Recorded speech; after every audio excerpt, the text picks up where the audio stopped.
Hello everyone. UP scholarship से related जो है एक अपडेट है। आप सब जानते हो कि यूपी में जो है बजट की घोषणा हो चुकी है।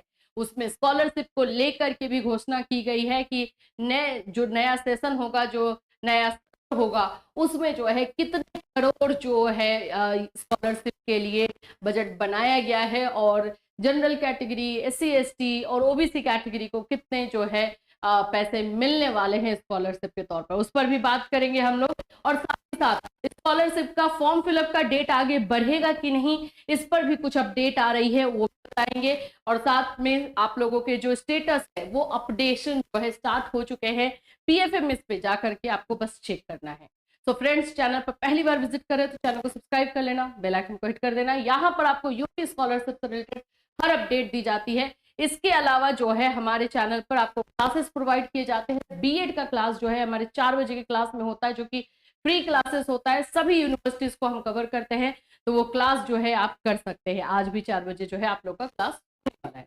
चलिए, सबसे पहले तो अगर मैं बता दूं तो यूपी स्कॉलरशिप में जो है जो बजट इस बार का बनाया हुआ है, यानी कि 2025-26 सेशन का बनाया गया है, अच्छा खासा बजट दिखाई दे रहा है।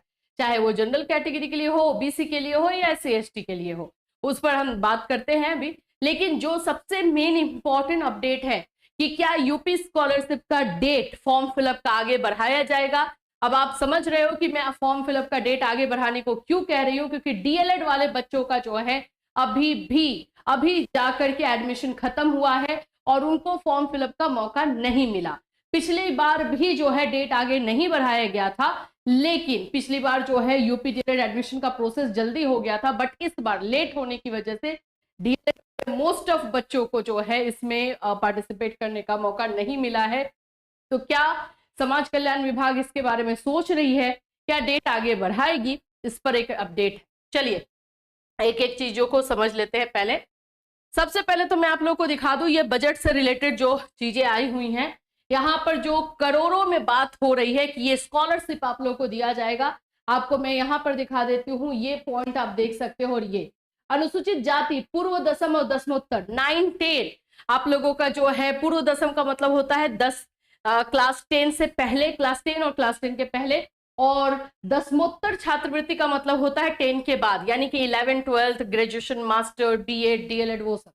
तो इन योजनाओं के लिए एससी एसटी कास्ट के लिए 968 करोड़ की व्यवस्था की गई है। 968 करोड़ की व्यवस्था की गई है, यानी एससी एसटी बच्चों को जो है नेक्स्ट सेशन में 968 करोड़ जो है पैसे मिलेंगे। अब देखो, इतना बजट में दिखा तो दिया जाता है, क्या पूरी तरीके से बच्चों के पास पहुंचता है? आप भी जानते हो क्या है। चलिए इसके बाद बात करते हैं सामान्य वर्ग यानी कि जनरल कैटेगरी के लिए। तो जनरल कैटेगरी के लिए 900 करोड़ रुपए की व्यवस्था है। 900 करोड़ जनरल कैटेगरी का है, 968 करोड़ जो है आप लोग का एससी एसटी कैटेगरी का है। अब जो है हमारे पिछड़े वर्ग के लिए, यहां पर आप आओगे, ये देखो, पिछड़ा वर्ग पूर्व दसम और दसमोत्तर छात्रवृत्ति योजना के तहत 2825 करोड़, सबसे ज्यादा इसी में 2825 करोड़ रुपए की व्यवस्था जो है इसमें की गई है। तो इतने सारे पैसे नेक्स्ट सेशन में एज ए स्कॉलरशिप दिया जाना है। इसीलिए नेक्स्ट सेशन में जो भी फॉर्म भरेंगे सही से थोड़ा भरना, पैसा आ सकता है, ज्यादातर बच्चों को पैसा मिलेगा। देखो ये बजट इसलिए हमें देखना होता है ना कि अगर बजट कम रहता है तो जैसे होता है ना कि आप लोग का वेरीफाई है फॉर्म, लेकिन सब कुछ है, बट लिख देता है कि फंड नहीं होने की वजह से नहीं मिलेगा, फंड खत्म, ऐसे ही लिख देता है। तो ये चीजें जल्दी नहीं आएंगी और मोस्ट ऑफ बच्चों को जो है स्कॉलरशिप मिल जाएगा। चलिए अब यहाँ पेपर पे तो ये बातें हो ही गई है। अब हम बात कर लेते हैं कि क्या स्कॉलरशिप का डेट आगे बढ़ाया जाएगा फॉर्म फिलअप के लिए। डीएलएड वाले बच्चे जो है फॉर्म नहीं भर पाए हैं इस बार, हम लगातार मांग कर रहे हैं कि हाँ स्कॉलरशिप का डेट आगे बढ़ना चाहिए। अभी जो जानकारी हमें मिली है, जो हमने, देखो ऑफिशियल कुछ भी नहीं है, जब आप फोन पे ही बात कर सकते हो, तो वहां से जो जानकारी मिली है इस वीक में, दैट मीन्स कि सैटरडे से लेके मंडे ट्यूसडे तक में जो है डेट बढ़ सकता है। अनाउंसमेंट होगा तो इसी वीक में होगा, मतलब डिस्कशन चल रहा है। ये एक बोल सकते हो कि कैलकुलेशन किया जा रहा है कि क्या हम डेट आगे बढ़ाएंगे तो कितना डिले हो सकता है। तो इस कैलकुलेशन पे डिसीजन क्या लिया गया है ये हमें ये वीक में ही पता चल जाएगा। और इस वीक में अगर डेट आगे बढ़ गया तो बढ़ गया, नहीं बढ़ा तो नहीं बढ़ा, फिर नहीं बढ़ेगा। तो जो है सो ये वीक का ही खेला है और इसमें ही चांसेस है। अब अगर मेरे से पूछोगे चांस कितना है, तो जो मीटिंग हुई, जो डिस्कशन हुआ, उसका एग्जैक्टली पता नहीं चला, लेकिन इतना है कि वो लोग जो है मंडे ट्यूसडे तक में ये अनाउंसमेंट जो है करने के फुल चांसेस है कि बढ़ेगा कि नहीं बढ़ेगा। ऐसा भी हो सकता है कि नहीं भी बढ़े, मैं बता रही हूँ ना, 50-50% का चांसेस है, क्योंकि आप लोगों की तरफ से भी उतना जोर नहीं लगाया जा रहा है। एक लखनऊ के बच्चे जो है लखनऊ यूनिवर्सिटी में जाके धरना कर देते हैं तो क्या उससे हो जाएगा? आप लोग, बाकी लोग कुछ भी नहीं कर रहे हो, बस हाथ पर हाथ धर के बैठे हुए हो कि हो जाएगा तो हम फॉर्म भर देंगे। इसलिए 50-50 में अटका हुआ है।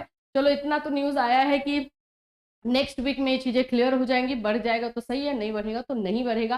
फिर आप लोगों को नेक्स्ट सेमेस्टर में, जो आप लोग का सेकेंड सेमेस्टर होगा, उसमें फॉर्म भरना होगा। ठीक है, तो ये तो हुआ स्कॉलरशिप को लेकर के, स्कॉलरशिप डेट को लेकर के। अब मैं आपको बताती हूँ आप लोगों का जो ये है स्टेटस है, पीएफएमएस पे अपडेट हो रहा है। कल हमने एक वीडियो आप लोगों को दिया था कि जिसमें हमने आपको बताया था कि पीएफएमएस पे अपना जो है कैसे चेक करना है, आप लोगों का पेमेंट वाला जो है सेक्शन कैसे चेक करना है। दो पीएफएमएस पे जाओगे तो दो दिखाई देगा, एक बेनिफिशियरी दिखाई देगा और एक पेमेंट दिखाई देगा। पहले बेनिफिशियरी चेक करोगे, अगर उसमें पूरा वैलिडेटेड अपडेटेड आ जाता है तो पेमेंट वाले में जाके चेक करोगे। पेमेंट में अगर पैसा दिखाने लगा तो विद इन 10 डेज रूल है कि अगर पेमेंट अगर आपको दिखाने लगा वहां पे, तो 10 दिन के अंदर पैसा आपके अकाउंट में होगा। 10 दिन के पहले हो जाता है, लेकिन एक टाइम ड्यूरेशन जो है 10 दिन का लिया जाता है। ठीक है, तो ये चीजें हैं और बहुत सारे बच्चों का अपडेट हुआ है। कल मैंने वीडियो में सभी का जो है नाम दिखाया था जिन जिन का अपडेट हुआ है, तो वो मैंने कल के वीडियो में बता दिया। आज मेन हमारा मुद्दा बजट और साथ साथ में डेट को लेकर के था, इसलिए मैं अभी आप लोग को नहीं दिखा पा रही हूँ, लेकिन कल हमने जो है इन चीजों को देख लिया। देखना कैसे है, तो भाई यहाँ आना है, पीएफएमएस लिखो सिंपल, और कुछ भी नहीं करना, PFMS लिख दो, क्लिक कर दो। और अगर किसी बच्चे का नॉट फाउंड आ रहा है तो इसका मतलब कि अभी आपका डेटा वहां तक पहुंचा नहीं है, तो घबराने की बात नहीं है, वो जैसे जैसे अपडेट हो जाएगा वहां तक पहुंच जाएगा। अभी यहाँ पर आना है, सिलेक्ट कैटेगरी करना है, इसमें एनी वाला कर देना है, एनी अदर एक्सटर्नल सिस्टम ये कर देना है। और यहाँ पर आपको दिखाई दे रहा होगा बेनिफिशियरी वैलिडेशन और पेमेंट।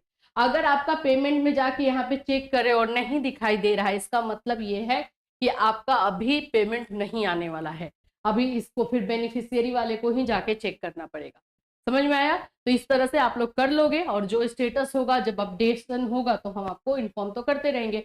जो जो लोग करेक्शन किए हुए हैं उनका फरवरी लास्ट वीक या फिर मार्च में अपडेट होगा, तो घबराने की जरूरत नहीं है कि मैम हमने तो अपना करेक्शन भी कर दिया लेकिन फिर भी हमारा अपडेट नहीं हुआ, तो मार्च तक हो जाएगा, मार्च के फर्स्ट वीक तक हो जाएगा, टेंशन नहीं लेना। ठीक है, इससे रिलेटेड जैसे जैसे अपडेट होगा आपको इसी चैनल के माध्यम से इन्फॉर्म करेंगे हम लोग। Till then take care.